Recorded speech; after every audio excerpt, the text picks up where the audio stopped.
प्रश्न क्रमांक 1. कार्तिक स्वामींचे मंदिर असलेले मराठवाड्यातील एकमेव स्थान.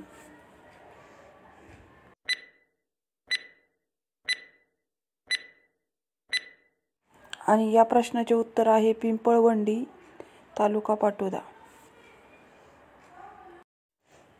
प्रश्न क्रमांक 2.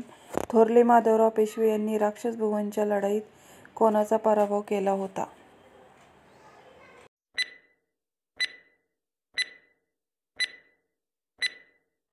आणि या प्रश्नाचे उत्तर आहे निजामांचा.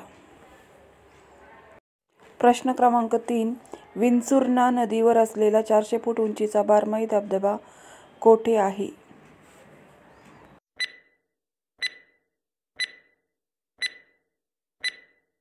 आणि या प्रश्नाचे बरोबर उत्तर आहे सावताळा, तालुका पाटोदा. प्रश्न क्रमांक 4. मयूर अभयारण्य कोठे आहे?